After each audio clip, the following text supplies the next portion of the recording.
बेहतरीन मुड़ुस केरु आहे उन जे बारे में वज़ाहत कंदो हलां। जेको पंहिंजी घरवारी सां नरमी ऐं ख़ुशी ख़ुशख़ल्क़ी ऐं हुसन सलूक सां पेश अचे उहो बहितरीन मुड़ुस आहे। जेको पंहिंजी घरवारी जा हक़ अदा करण में कंहिं क़िस्म जी ग़फ़लत ऐं कोताही न करे बहितरीन मुड़ुस आहे। जेको पंहिंजी घरवारी जे सख़्तु मज़ाजी ऐं बदख़िलाक़ी ते सब्र करे, कंहिं क़िस्म जो घरवारी मज़ाक़ करे या अहिड़ो को आत्मा बदख़िलाक़ी जो लफ़्ज़ करे त मुड़ुस खे खपे सब्र करे बर्दाश्त करे। जेको पंहिंजी घरवारी खे ऐश ऐं आराम में बराबरि जो शरीक सम्झे, कंहिं क़िस्म जी कंजूसी न करे, औरत खे जेकी औरत दिलि चवे उनखे मुहैया करे ॾे जिपोच हुजे त।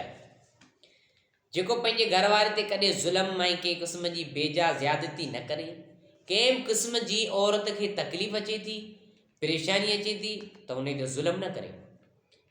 जेको पंहिंजे घरवारी जे मुसीबतनि बीमारियुनि रंज ऐं ग़म में दिलजोई ऐं वफ़ादार जो सबूत ॾे। घरवारी बीमार थी वञे त मुड़ुस जो कमु आहे उनखां हाल वाल वठे, पंहिंजो मुसाफ़िरी में आहे त मुड़ुस सां फ़ोन ते राब्ते में हुजे, पर घरवारी सां लातालक न करे। जेको माण्हू घरवारी सां लातालक कंदो त उन्हनि जो रिश्तो टोड़ण ताईं पहुची वेंदो। जेको पंहिंजी घरवारी जे ख़र्चनि में बख़ीली ऐं कंजूसी न करे, कंहिं क़िस्म जी घरवारी फरमाइश करे थी त मुड़ुस खे खपे उहो उनखे फरमाइश पूरी करे ॾे। जन्नती ज़ेवर सिफ़र नंबर 8485 इन जी ॻाल्हि जो दलील आहे। ऐं हिकिड़ा माण्हू वरी ॿियो हिकिड़ी पॉइंट बयानु कंदो हलां, काफ़ी दोस्त व्हाट्सएप ते चवंदा आहिनि त हिकिड़े माण्हू जी घरवारी हूंदे मौजूदु घरवारी आहे, उन जा बच्चा बि आहिनि, फैमिली बच्चा आहिनि, छोकिरियूं आहिनि, छोकिरा आहिनि, त उन्हनि जे बावजूदि जेकॾहिं मुड़ुस घरवारो ॿिए कंहिंसां चकर हलाए थो, ॿिए कंहिंसां कॉन्टेक्ट में अचे थो, राब्ते में अचे थो, त इहो हिकिड़ो वॾो गुनाह आहे। छो उन्हनि जो हक़ घर में मौजूदु आहे, हक़ मौजूदु जे बावजूदि जेकॾहिं ना हक़ में टुबियूं हणे थो त गुनाह जो कमु करे थो। जेकॾहिं पंहिंजी घरवारी मौजूदु घर में वेठी आहे हक़ निकाह, उन सां उनखे कंहिं क़िस्म जी तकलीफ़ न आहे, उहो हर शइ जो हक़ अदा करणु चाहे थी, घरवारी चाहे थी, पोइ बि जेकॾहिं मुड़ुस पराई इज़तूं लुटे, पराइनि नियाणियुनि ॼाइयुनि ते अखियूं रखे, ग़लति नज़र रखे, पराइनि सां गंदा फ़ैल करे, त उन ई मुड़ुस जे लाइ छा आहे उहो मुड़ुस गुनाहगार थिए थो ऐं उन ई मुड़ुस जे मथां अल्लाह जी लहनत वसे थी जो हक़ छॾे हराम जे पोयां पवे थो। ऐं जेको माण्हू हराम जे पोयां वियो न उन जी रोज़ी में बरकत पवंदी, न उनखे जिस्मानी तौरु सुकून मिलंदो, जिस्मानी तौर ते तकलीफ़ुनि में हूंदो, छो इहो उन ई जे मथां अल्लाह ताला जो कुदरती अज़ाब आहे। जॾहिं हू ॾिसे त मुंहिंजो हक़ निकाह वेठो आहे, मुंहिंजो निकाह घरवारी सां थियल आहे ऐं आऊं पंहिंजो हक़ निकाह छॾे करे ॿी किथे वञी मथो हणा, मुंहुं हणा, गंदा फ़ैल कयां, पराई नियाणी जी इज़त लुटियां, इहो हिकिड़ो वॾो गुनाह जो कमु आहे। छो साईं जन फरमाइनि था त ज़िना सफ़ा बुछड़ी वाट आहे, वला तक़रबु ज़िना इन्नहु कान फ़ाहिशतुन व साअ सबीला। इहा बुछड़ी वाट आहे, इनखे वेझो न वञो। ज़िना सां अखियुनि जो नूर वञे थो। केॾो बि माण्हू पाण जे चहिरे खे, मथे खे, ॾाढ़ी खे केस हणे, कारो केस करे, केस हणणु हराम आहे, पर केस हणे, मुंहं ते क्रीम हणे, ख़ूबसूरत बनाए, पर जॾहिं अल्लाह साईं उनजी ज़िंदगी में ज़िलत लिखंदो आहे न, ज़िलत लिखी छॾींदा त ज़िंदगी में ज़िलतूं ॾिसंदो आहे। ऐं ज़िना खां बचो, पंहिंजी घरवारी हक़ निकाह मौजूदु आहे, उहो बि गुनाह, ज़िना त गुनाह आहे, इन खां बचणु खपे। ज़िना करणु वॾो गुनाह आहे, कबीरो गुनाह आहे, क़ुर मना थो करे।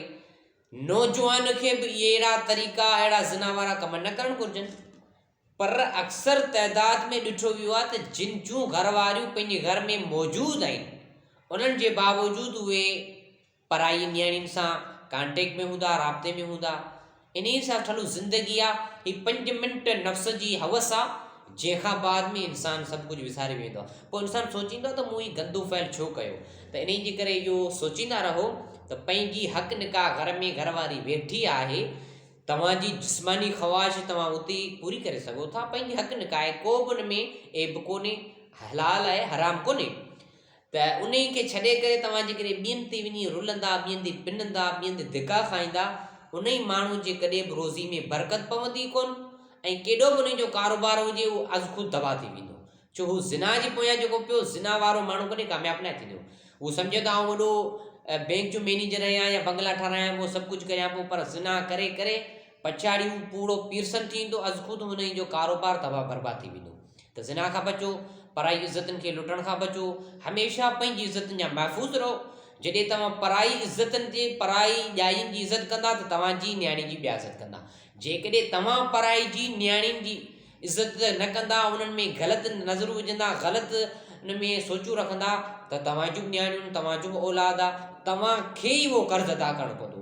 खणंदो कर्ज़ु माइट आहे, कर्ज़ु भरींदो औलाद आहे। अॼुकल्ह तव्हां ॾिसो जेके सोशल मीडिया ते फलाणी प्यार जो परमो कयो, मां पीउ जे 9 महीना पेट में सांढियो, उनखे फिटो करे उन सां मजाज़ी जेको आशिक़ जेको उनखे भॼाए वियो, चए थी मूंखे पंहिंजी माइटनि मां ख़तरो आहे। त इहो असां सोशल मीडिया जे जेको दिमाग़ में जेको नौजवान आहियूं न, जेको नौजवान सोचूं था ऐं पोइ उहो ई करियूं था जेके ॿिया कनि था। ऐं नौजवान जेके सोशल मीडिया ते नियाणियुनि खे भॼाए था वञनि, इन्हनि खे शायदि ख़बर कोन्हे जेकॾहिं इन जी जॻह ते उन्हनि जी नियाणी भेण हुजे, उन खे को अगवा करे त उन्हनि जी गैरत जागी वञे, हिते गैरत मरी थी वञे इन्हनि जी। त असां मुस्लमान खे सोचणु खपे, असां पाण पंहिंजे ज़मीर खां सोचूं, असां नियाणियुनि वारा आहियूं, इज़तनि वारा आहियूं, असां पंहिंजी इज़त पाण महफ़ूज़ कंदासीं। कंहिं बि पराई नियाणी जी इज़त ते न खेॾूं, कंहिं बि क़िस्म जो उन ते ग़लति सोच न रखूं, हर कंहिंखे पंहिंजी माउ ऐं भेण सम्झूं। क़ुर चवे थो मुस्लिमीन वल मुस्लिमात वल मोमिनीन वल मोमिनात। क़ुर शरीफ़ में असां सभु शइ वाज़े तौरु कई आहे, मुस्लमान ऐं मुस्लमान मर्द हुजे चाहे औरत हुजे, पाण में भाइर आहिनि। त असां मुस्लमान खे सोचणु खपे ऐं त ज़िना खां बचूं। अक्सर तइदाद में इहे माण्हुनि में फैलियो थी वियो आहे, जो पंहिंजी घरवारी खे हक़ अदा नथा कनि, त पोइ उहे घरवारियूं तलाक ताईं मसइलो पचाइनि थियूं। तलाक जो लफ़्ज़ 3 दफ़ा दाख़िल थियो, वात मां निकितो, किसो ई ख़तमु, घरवारी हुनजे लाइ नामारम थी वई। त यानी तलाक जे लफ़्ज़ खां बचो। जेकॾहिं तव्हां पंहिंजी घरवारी खां सही नमूने सां टाइम ॾींदा, उनजे हक़ अदा कंदा, त घरवारी खुले वठण जी ॻाल्हि कोन कंदी, तलाक ताईं मसइलो न पहुचंदो, महबत में सिलसिलो हलंदो ऐं इहो ई सिलसिलो बरक़रार रहंदो, क़यामत ताईं सिलसिलो हलंदो। तव्हां ॾिसो, जॾहिं तव्हां वफ़ात करे वेंदा, त पोयां तव्हांजी घरवारी हूंदी, बचनि खे वठी करे क़ुर ख़वानी कराईंदी, तव्हांजे लाइ इसाले सां दुआऊं घुराईंदी। जेकॾहिं तव्हां उहो इंसानियत छॾी, त जेकॾहिं इंसानियत न हूंदी, पंहिंजी घरवारी खे हक़ अदा न कयां सही, त पोइ तव्हांजे मथां गुनाह बि थींदो ऐं तव्हां दुनिया में दरबदरी वारी ज़िंदगी गुज़ारींदा। अलाह से सभिनी मुस्लमान खे हिदायत अता फ़रमाए। वमा अलैना इल्लल बलागुल मुबीन।